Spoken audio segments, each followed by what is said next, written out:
Are you pregnant? What?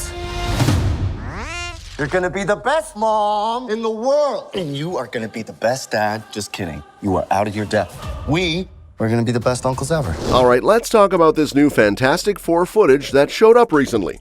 It came out as part of a series of ESPN promos during the NBA's Western Conference Finals. Now, while it's easy to get distracted by the pretty silly concept of Marvel's first family rushing to catch a basketball game broadcast from 60 years in the future, in an alternate universe no less, there's actually a bunch of interesting visual details tucked in that are worth a closer look. The first promo clip dropped on May 21st, and it showed the Fantastic Four on the Ted Gilbert Show, each of them suddenly alerted by their watches. They immediately take off, trying to make it to the Baxter Building in time to catch the ESPN game. It's kind of fun because it plays into this idea of them still being a family, with Reed checking his watch like a dad making sure they're not late, and the others scrambling to make dinner or snacks before tip-off. And even though this is just a promo for basketball coverage, Marvel actually packed in a few subtle hints and Easter eggs. One interesting thing was Reed Richards' wristband. It seems to be a piece of advanced tech that could tie back to the TVA, the Time Variance Authority from Loki. The design of it looks similar to the kind of retro-futuristic gear we saw in the TVA's headquarters, which might not be a coincidence at all. Maybe Reed helped influence that whole aesthetic in this version of the timeline. Then came a shorter follow-up clip where we see Ben Grimm, Sue Storm, and Reed Richards hopping into the Fantastic Car. At first, it looked like Sue might be driving, but it turns out Ben is behind the wheel, literally. His seat actually rotates to accommodate his bulky frame, which is a pretty neat touch. And that setup matches the comics too, where Ben often takes the controls. That makes sense because in this version of the story, they're sticking to his comic book origins. Ben was a fighter pilot in the Air Force before he became an astronaut. So when the team is flying, he's usually in charge of getting them where they need to go. There are also some fun little details on the Fantastic Car itself, like the door handle forms the number 4 on the side, and there's another 4 logo on the back. It's little touches like that that show how much attention is going into these designs. Next up, we got a promo on May 24th, showing the team arriving at the Baxter Building. There's a playful moment where they're debating whether they'll make it in time for the start of the game.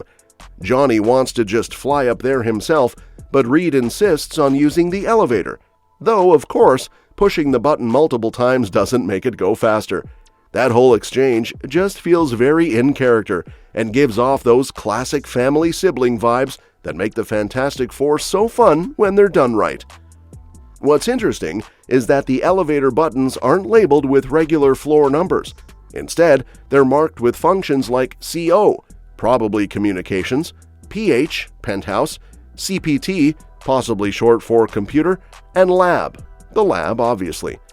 That whole detail kind of reinforces the idea that this building is custom designed for their missions and their lifestyle, not for the average person. And with CPT possibly standing for computer, it also hints at Reed's old-school tech. Even in an alternate future, it's still the 1960s in this version of the universe, so computing probably still requires an entire room's worth of machinery. That retro tech vibe is something Marvel seems to be leaning into hard with this version of the Fantastic Four. It's like they're asking, what if Reed Richards had invented all this groundbreaking analog technology that reshaped daily life before the personal computer ever became a thing? It even raises the question of whether someone like Steve Jobs would have ever existed in this timeline, or if Reed's inventions would have changed everything first. Another thing that jumps out is how much the Baxter Building itself mirrors the TVA. The elevator's gold design and the code labels instead of floor numbers, these are really specific choices. And given how central time travel and timelines have become in the MCU, it wouldn't be surprising if Reed had some kind of connection to that whole system. Then there's the whole stat thing. Reed makes a comment about the statistical importance of winning Game 3 in the playoff series, but it doesn't really make sense without knowing who won the first 2 games. It kind of feels like classic Reed, overthinking the moment and trying to apply science where it doesn't really belong. But honestly, that's also part of the charm. He's this hyper-intelligent guy who can't help himself. There's also a small moment where Johnny dips his fingers into the sauce that Sue is cooking, and the internet's already joking about which fingers he uses and what that could possibly imply. It's one of those blink and you miss it moments that fans are having way too much fun analyzing. And finally, on May 26th, the last promo dropped. It shows the Fantastic Four actually sitting down to watch the game. The funny thing? It proves this version of the team doesn't have any modern tech. No DVR, no VCR, not even the ability to pause live TV. They're stuck watching it in real time, just like people did in the 60s. The TV is built into the same structure as their fireplace, and with those old-school cathode ray tubes, that setup looks like a fire hazard waiting to happen. So while all these promos are technically just for fun and to hype up basketball, they're sneakily giving us a glimpse into what this Fantastic Four movie might feel like. It's definitely got that classic, retro-futuristic charm, with tons of characters' personality already shining through. Even with the goofy sports tie-in, Marvel's clearly putting thought into the visual world of the film. Everything from the architecture to the gadgets and even the group dynamic.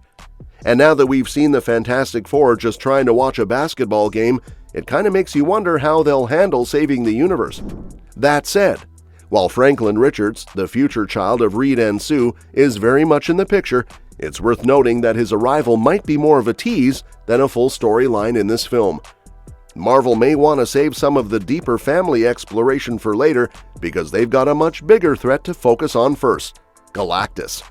With a cosmic-level villain entering the scene, there's barely enough space for Sue's pregnancy storyline, let alone the introduction of more characters like Valeria Richards. And that's a bit of a shame, because Valeria is one of the most interesting and underrated characters in the comics. But realistically, trying to fit in both Franklin and Valeria, especially given how complicated Valeria's backstory is, just wouldn't work in first steps. In the comics, her birth was a dramatic and dangerous event, with both her and Sue nearly dying. That moment forced Johnny Storm to turn to Dr. Doom for help, creating a tense and layered relationship between Doom and the family. It's an emotional and morally complex storyline that deserves its own time to unfold properly, not to be crammed in between big action scenes and world-ending threats. Still, there's a bunch of potential for Valeria to show up in a sequel.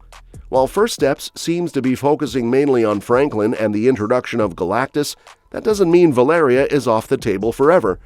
Her addition would not only deepen the family dynamic, but also open up entirely new story possibilities.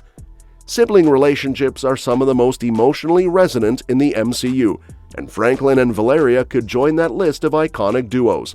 Plus, if Marvel is thinking long-term, and let's be honest, they always are, then saving Valeria for the next phase might be a smart move. And that's that for today's video. Thanks for watching, and we'll see you in the next one.